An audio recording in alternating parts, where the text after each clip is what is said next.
आज हमारे पास जो स्रोत सामग्री है, जिसमें काफ़ी सारे रिसर्च पेपर्स हैं, ऐतिहासिक नोट्स हैं और कानूनी दस्तावेज़ों का एक बहुत ही भारी भरकम बंडल है। आज हम इसमें एक बहुत ही गहन चर्चा करने वाले हैं। बिल्कुल। और मैं कहूंगी कि ये सामग्री बहुत ही महत्वपूर्ण है। हाँ, हमारा मकसद यही है कि इन पन्नों से वो सबसे अहम जानकारियां और इनसाइट्स निकालें जो प्रतियोगी परीक्षाओं की तैयारी को आसान बना दें। और साथ ही ये भी समझाएं कि हमारा देश व्यवस्था के नजरिए से कैसे चलता आ रहा है। सही कहा। तो आज का जो विषय है वो है भारतीय संविधान के प्रमुख संशोधन। 10 अप्रैल 2022 तक हमारे संविधान में कुल 105 बार संशोधन किए गए हैं। चलिए इसे थोड़ा डिकोड करते हैं, क्योंकि जब हम इन नोट्स को देखते हैं ना, तो ये सिर्फ अनुच्छेदों और कानूनी शब्दों का कोई नीरस ढेर नहीं लगता। हम्म। ये असल में एक नए युवा राष्ट्र के एक परिपक्व लोकतंत्र में बदलने की कहानी है। ये सचमुच एक बहुत ही सटीक नजरिया है। अक्सर जब लोग संविधान के बारे में पढ़ते हैं, खासकर परीक्षाओं के लिए, तो वो इसे पत्थर पर लिखी हुई एक कठोर किताब मान लेते हैं। बिल्कुल, एक रूल बुक की तरह। हाँ, लेकिन हमारी स्रोत सामग्री स्पष्ट रूप से दिखाती है कि हमारा संविधान एक जीवंत दस्तावेज है। ये जो 105 संशोधन है, ये सिर्फ परीक्षा में रटने वाले तथ्य नहीं है। मतलब ये सिर्फ तारीखें नहीं है। नहीं, बिल्कुल नहीं। ये उस समय की राजनीतिक, सामाजिक और आर्थिक उथल-पुथल का सीधा अक्स है। हर बदलाव के पीछे एक बड़ी चुनौती थी, जिसका समाधान निकालने के लिए ही संविधान में बदलाव किया गया। तो चलिए इस कहानी की बिल्कुल शुरुआत से शुरू करते हैं। हम 1950 और 1960 के दशक में चलते हैं। भारत अभी अभी आजाद हुआ था। लेकिन जो बात मुझे स्रोत सामग्री में सबसे ज्यादा हैरान करती है वो ये है कि 1950 में संविधान लागू हुआ और 1951 में ही पहला संशोधन आ गया। हाँ, बहुत ही जल्दी। पंडित नेहरू का समय था। आखिर इतनी जल्दी संविधान बदलने की जरूरत क्यों पड़ गई? यहाँ जो बात सबसे अधिक आकर्षित करती है, वो है उस समय की जमीनी हकीकत। मैं बताना चाहूंगी कि आज़ादी के तुरंत बाद देश के सामने सबसे बड़ी चुनौती थी गरीबी और असमानता। सरकार को बड़े पैमाने पर भूमि सुधार करने थे, जमींदारी प्रथा खत्म करनी थी। हाँ, जो बहुत जरूरी था उस वक्त। बिल्कुल। लेकिन जैसे ही सरकार कानून बनाती, लोग अदालत पहुंच जाते कि उनके संपत्ति के अधिकार का हनन हो रहा है। अच्छा, तो विकास के काम रुक रहे थे। विकास के काम पूरी तरह रुक रहे थे। इसीलिए पहले संशोधन के जरिए न्यायपालिका और विधायिका की शक्तियों के बीच एक संतुलन बनाने की कोशिश की गई। थोड़ा रुकिए। नोट्स में यहाँ 9वीं अनुसूची और न्यायिक समीक्षा का जिक्र है। जो लोग शायद इन भारी भरकम कानूनी शब्दों से वाकिफ नहीं हैं, उनके लिए क्या हम इसे थोड़ा आसान भाषा में समझा सकते हैं? बिल्कुल समझा सकते हैं। आप 9वीं अनुसूची को एक तरह के सुरक्षित लॉकर की तरह समझ सकते हैं। सरकार ने संविधान में ये लॉकर बनाया और तय किया कि जो भी कानून इस लॉकर के अंदर डाल दिया जाएगा, उस पर कोई केस नहीं हो सकता। हाँ, अदालत उस कानून की जांच नहीं कर सकती, यानी उसकी न्यायिक समीक्षा या जुडिशियल रिव्यू नहीं हो सकता। तो भूमि सुधार वाले कानूनों को इसी लॉकर में डाल दिया गया ताकि वे अदालती मुकदमों में ना उलझें। ये तो बहुत ही दिलचस्प तरीका था। इसके बाद 50 और 60 के दशक के नोट्स देखकर लगता है कि भारत का नक्शा लगातार बदल रहा था। 7वां संशोधन अधिनियम जो 1956 में आया, वो तो मुझे एक बहुत बड़ा मील का पत्थर नजर आता है। हाँ, क्योंकि देश के अंदर भाषा के आधार पर अलग-अलग राज्यों की मांग बहुत तेज हो गई थी। 7वें संशोधन ने पूरी व्यवस्था को ही बदल दिया। राज्यों की श्रेणियों वाली व्यवस्था। बिल्कुल। पहले जो राज्यों की ए, बी, सी, डी जैसी श्रेणियां थीं, उन्हें खत्म कर दिया गया। इसके तहत पूरे देश को 14 राज्यों और 6 केंद्र शासित प्रदेशों में पुनर्गठित किया गया। ये एक तरह से भारत का आंतरिक नक्शा दोबारा खींचने जैसा था। और अंतर्राष्ट्रीय सीमाओं को लेकर भी कुछ बदलाव हुए हैं ना? स्रोत सामग्री में 9वें संशोधन का जिक्र है जो 1960 में हुआ, जिसमें बेरूबाड़ी क्षेत्र पाकिस्तान को देने की बात कही गई है। ये क्या मामला था? देखिए, जब रैटक्लिफ लाइन खींची गई थी, तो कुछ इलाकों को लेकर विवाद रह गया था। बेरूबाड़ी ऐसा ही एक क्षेत्र था। 1958 में भारत और पाकिस्तान के बीच एक समझौता हुआ, जिसे लागू करने के लिए संविधान की पहली अनुसूची में बदलाव करना जरूरी था। तो क्या सीधे जमीन नहीं दी जा सकती थी? नहीं, सुप्रीम कोर्ट ने स्पष्ट कहा था कि बिना संविधान संशोधन के भारत अपना कोई भी हिस्सा किसी दूसरे देश को नहीं सौंप सकता। इसलिए ये 9वां संशोधन लाया गया। इसका मतलब है कि 60 का दशक मुख्य रूप से सीमाओं को सुलझाने का दशक था। 10वें संशोधन के जरिए 1961 में दादरा और नगर हवेली भारत में आए। फिर 12वें संशोधन में गोवा, दमन और दीव शामिल हुए, जो पहले पुर्तगालियों के कब्जे में थे। और उसी साल 13वें संशोधन से नागालैंड को राज्य का दर्जा मिला। और फिर 1966 में 18वें संशोधन के तहत भाषा के आधार पर पंजाब और हरियाणा का गठन हुआ। ये सब देखना ऐसा है जैसे हम एक खाली कैनवस पर भारत की तस्वीर उभरते हुए देख रहे हों। और सिर्फ भौगोलिक तस्वीर ही नहीं, सांस्कृतिक तस्वीर भी बन रही थी। 21वें संशोधन को देखिए, जो 1967 में आया। इसके तहत सिंधी भाषा को संविधान की 8वीं अनुसूची में शामिल किया गया। ये इस बात का प्रमाण था कि संविधान देश की भाषाई विविधता को कैसे अपना रहा था। तो हमने देखा कि 60 के दशक तक देश की बाहरी और आंतरिक सीमाएं तय हो रही थीं। लेकिन असली भूचाल तो तब आया जब बात पावर यानी सत्ता की आई। चलिए 70 के दशक के उस दौर में चलते हैं जिसे सत्ता के संघर्ष का युग कहा जा सकता है। 24वां संशोधन 1971। ये तो ऐसा लगता है जैसे संसद ने सारी शक्तियां अपने हाथ में लेने की कोशिश की हो। बिल्कुल, ये एक बहुत बड़ा मोड़ था। नोट्स बताते हैं कि इसने संसद को ये अधिकार दिया कि वो संविधान के किसी भी हिस्से में, यहां तक के मूल अधिकारों में भी बदलाव कर सकती है। क्या ये खतरनाक नहीं था? अगर संसद सब कुछ बदल सकती है, तो फिर आम नागरिक के अधिकारों की रक्षा कौन करेगा? ये वास्तव में एक बहुत बड़ा राजनीतिक और कानूनी टकराव था। एक तरफ सुप्रीम कोर्ट था, जो कह रहा था कि मूल अधिकारों को नहीं छुआ जा सकता, और दूसरी तरफ संसद थी, जो कह रही थी कि जनता ने हमें चुना है, तो हमारे पास नीतियां बनाने की सर्वोच्च शक्ति होनी चाहिए। और 24वां संशोधन इसी का नतीजा था। हाँ, और इसके जरिए राष्ट्रपति के लिए भी ये बाध्यकारी कर दिया गया कि अगर कोई संविधान संशोधन विधेयक उनके पास आता है, तो उन्हें उस पर अपनी सहमति देनी ही होगी। इसी दौर में 26वां संशोधन भी आया, जिसने प्रीवी पर्स को समाप्त कर दिया। ये प्रीवी पर्स क्या था? क्या ये राजा महाराजाओं को मिलने वाली कोई विशेष पेंशन थी? आपने बिल्कुल सही पकड़ा। जब रजवाड़ों का भारत में विलय हुआ था, तो उन पूर्व शासकों को कुछ विशेष अधिकार और एक निश्चित धनराशि पेंशन के रूप में देने का वादा किया गया था। इसे ही प्रिवी पर्स कहते थे। तो इसे खत्म क्यों किया गया? 1970s के दशक में जब देश भयंकर गरीबी से जूझ रहा था, तो इस व्यवस्था को समानता के खिलाफ माना गया। 26वें संशोधन ने इन सभी उपाधियों और पेंशन को एक झटके में खत्म कर दिया। ये समानता की दिशा में एक बहुत कड़ा राजनीतिक संदेश था। यहाँ बात और भी दिलचस्प हो जाती है, क्योंकि अब हम उस संशोधन पर आ रहे हैं जिसने पूरे संविधान को ही हिलाकर रख दिया।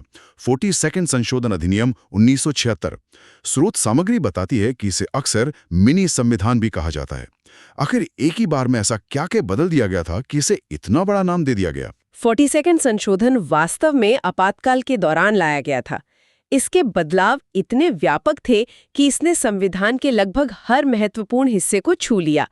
सबसे पहले प्रस्तावना में 3 नए शब्द जोड़े गए: समाजवादी, पंथ निरपेक्ष और अखंडता। हाँ, ये अक्सर परीक्षाओं में पूछा जाता है। इसके अलावा भाग 4 क जोड़कर नागरिकों के लिए 10 मूल कर्तव्य भी तय किए गए। मैंने ये भी पढ़ा है कि इसने लोकसभा और राज्य विधानसभाओं का कार्यकाल 5 साल से बढ़ाकर 6 साल कर दिया था। हाँ, और इतना ही नहीं, शिक्षा, वन्य जीवों का संरक्षण जैसे कई विषयों को राज्य सूची से हटाकर समवर्ती सूची में डाल दिया गया, जिससे केंद्र सरकार भी उन पर कानून बना सके। बिल्कुल। और सबसे बड़ी बात, इस संशोधन ने ये प्रावधान कर दिया कि संविधान संशोधनों को अदालत में चुनौती नहीं दी जा सकती।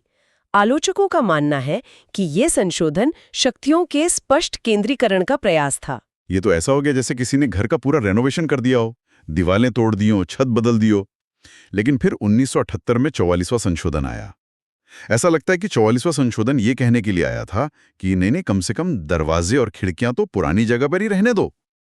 इसने 42वें संशोधन के कई बदलावों को पलट दिया। अगर हम इसे व्यापक नजरिए से देखें, तो लोकतंत्र की खूबसूरती उसके संतुलन में ही बसती है।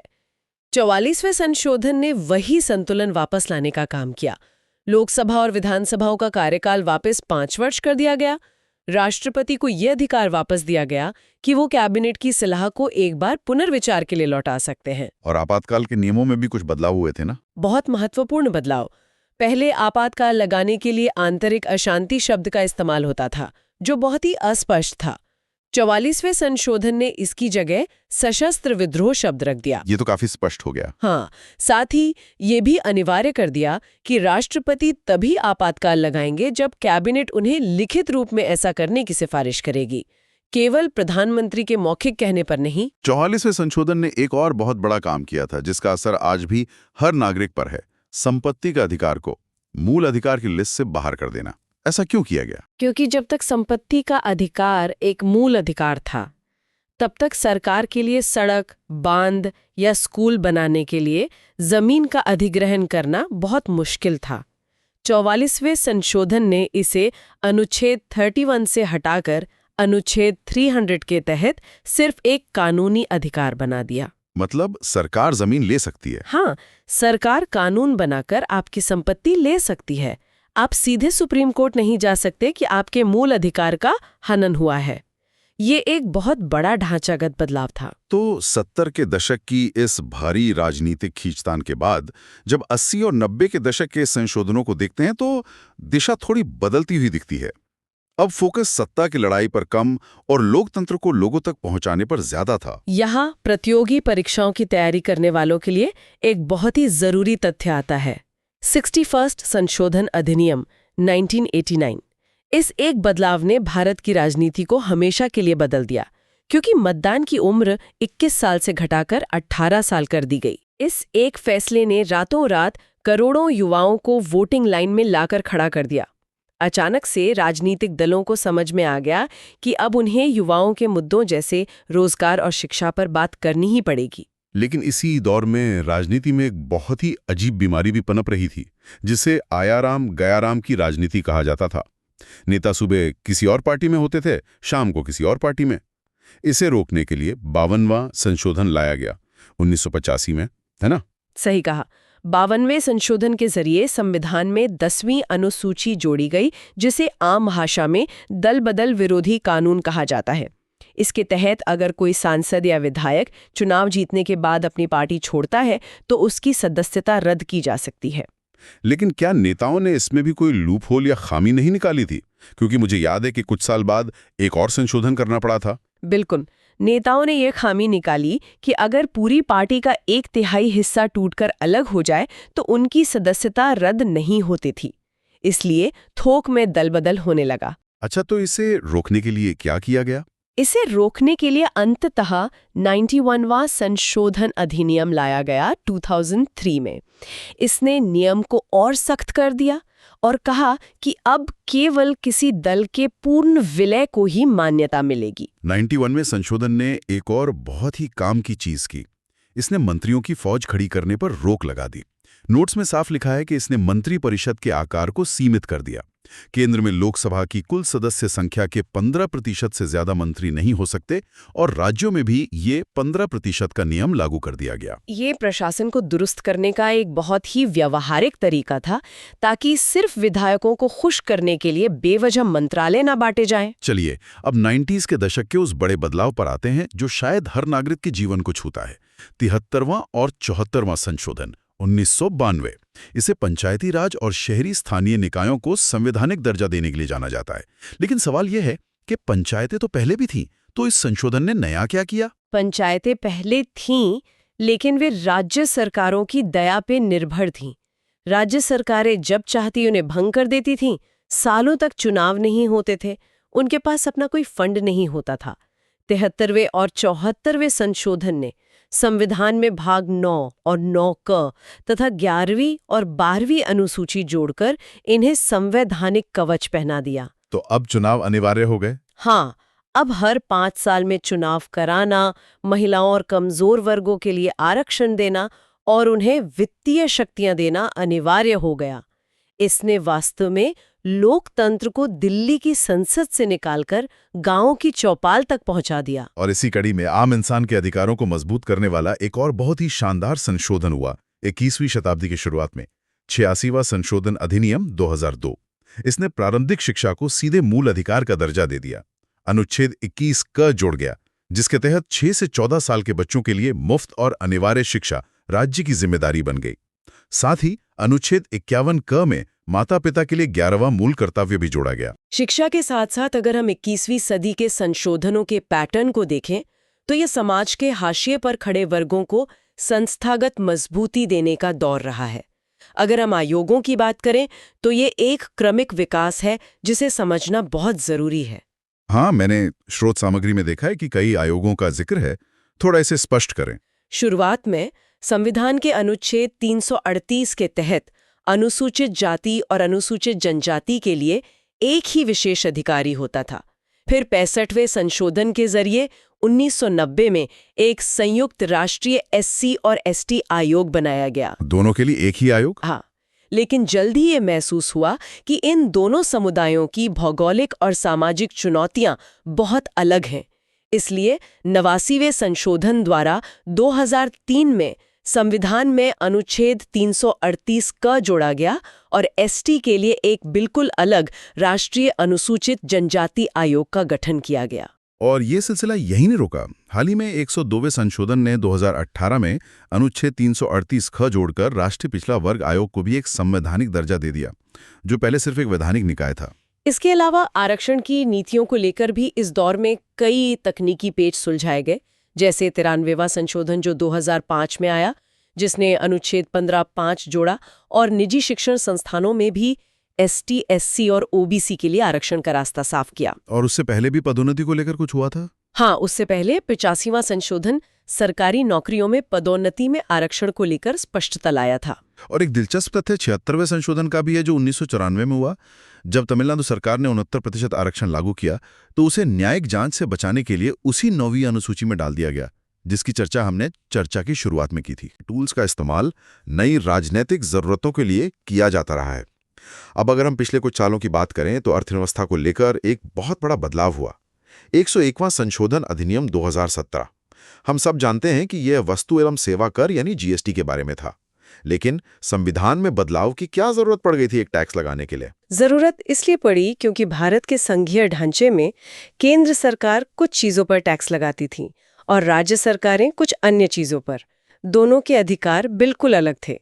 जीएसटी का कॉन्सेप्ट था एक राष्ट्र एक टैक्स। तो दोनों को एक साथ टैक्स लगाना था? बिल्कुल। इसलिए संविधान में एक नई व्यवस्था बनानी पड़ी जहां केंद्र और राज्य दोनों मिलकर एक ही समय पर एक ही वस्तु या सेवा पर टैक्स लगा सके। 101वें संशोधन ने इसी नई संवैधानिक मशीनरी का निर्माण किया। और इसके ठीक बाद 103वां संशोधन आया 2019 में। ये भी अपने आप में ऐतिहासिक था, क्योंकि पहली बार आर्थिक पिछड़ेपन को आरक्षण का आधार बनाया गया। इसके जरिए सामान्य वर्ग के आर्थिक रूप से कमजोर लोगों के लिए 10% आरक्षण की व्यवस्था की गई। सही कहा। और फिर आता है 104वां संशोधन। इसके 2 हिस्से हैं। पहला हिस्सा तो रूटीन था, जिसमें लोकसभा और विधानसभाओं में एससी और एसटी सीटों के आरक्षण को अगले 10 साल के लिए बढ़ा दिया। लेकिन इसका जो दूसरा हिस्सा था वो बहुत ही महत्वपूर्ण था। आप आंग्लो भारतीय यानी एंग्लो इंडियन समुदाय के प्रतिनिधित्व को खत्म करने की बात कर रही हैं। मैंने हमेशा सोचा कि ये प्रावधान आखिर रखा ही क्यों गया था और अब इसे हटा क्यों दिया गया? आजादी के समय एंग्लो इंडियन समुदाय संख्या में बहुत कम था और पूरे देश में बिखरा हुआ था। वे चुनाव जीतकर संसद पहुंच पाएंगे इसकी संभावना न के बराबर थी। इसलिए पंडित नेहरू और संविधान निर्माताओं ने ये प्रावधान किया था कि राष्ट्रपति लोकसभा में इस समुदाय के 2 सदस्यों को मनोनीत कर सकते हैं। तो अब 70 साल बाद क्या बदला? 70 साल बाद सरकार का ये तर्क था कि अब ये समुदाय भारत की मुख्य धारा में अच्छी तरह घुल मिल गया है और इस विशेष मनोनयन की अब कोई आवश्यकता नहीं है, इसलिए इसे हटा दिया गया। और हमारी स्रोत सामग्री में दर्ज आखिरी पड़ाव है 105वां संशोधन अधिनियम 2021। इसने असल में सुप्रीम कोर्ट के एक फैसले के बाद राज्य सरकारों को यह अधिकार वापस दे दिया कि वे अपने राज्य के स्तर पर सामाजिक और शैक्षणिक रूप से पिछड़े वर्गों की सूची खुद तैयार कर सकती हैं। हाँ, ये राज्यों के अधिकारों को सुनिश्चित करने के लिए था। तो इन सब का असल मतलब क्या है? हमने 1951 के पहले संशोधन से लेकर 2021 के 105वें संशोधन तक के जिन पन्नों को पलटा है, वो सिर्फ तारीखों और अनुच्छेदों की लिस्ट नहीं है। ये भारत नामक इस महान राष्ट्र की प्रगति का एक विस्तृत रोडमैप है। हमने देखा कैसे देश की सीमाएं खींची, कैसे संसद और न्यायपालिका के बीच पावर का खेल चला, कैसे 42वें संशोधन में संविधान का स्वरूप बदला और 44वें में उसे वापस पटरी पर लाया गया। और कैसे नागरिकों को अधिकार मिले। बिल्कुल। हमने ये भी देखा कि कैसे वोट देने की उम्र कम करके युवाओं को ताकत दी गई, कैसे पंचायतें मजबूत हुईं और कैसे एजुकेशन से लेके इकोनॉमी तक हर चीज को समय की जरूरत के हिसाब से अपडेट किया गया। ये पूरी यात्रा अंत में एक बहुत ही महत्वपूर्ण सवाल खड़ा करती है। जब हम इन 105 संशोधनों को एक साथ रखकर देखते हैं तो सोचने वाली बात ये है कि क्या एक आदर्श संविधान वास्तव में वो है जो पूरी तरह से कठोर हो और कभी ना बदले, या फिर एक आदर्श संविधान वो है जो समाज की हर करवट, हर नई आवश्यकता के साथ खुद को ढालने का लचीलापन रखता हो? बहुत ही गहरा सवाल है। प्रतियोगी परीक्षाओं की तैयारी करने वाले और हमारे सभी श्रोताओं को खुद से ये सवाल जरूर पूछना चाहिए कि इन सभी बदलावों में से किस एक संशोधन ने एक आम नागरिक के रोजमर्रा के जीवन और उसके अधिकारों को सबसे बुनियादी लेकिन अदृश्य रूप से बदला है? क्या वो 44th संशोधन के तहत संपत्ति के अधिकार का हटना था, जिसने इंफ्रास्ट्रक्चर डेवलपमेंट का रास्ता खोला? या 86वें संशोधन के तहत शिक्षा का मूल अधिकार बनना? या फिर 73वें संशोधन से पंचायतों को मिली वो शक्ति जिसने गांव के हर व्यक्ति को लोकतंत्र का सीधा हिस्सेदार बना दिया? यह वास्तव में गहराई से विचार करने लायक एक बेहतरीन बिंदु है। हमारे आज के इस गहन चर्चा को हम इसी विचारोत्तेजक सवाल के साथ यहीं समाप्त करते हैं। हमें उम्मीद है कि इस मास्टर क्लास ने इन अहम विषयों पर समझ को और पैना किया होगा। इस ऐतिहासिक यात्रा को हमारा साथ डिकोड करने के लिए धन्यवाद।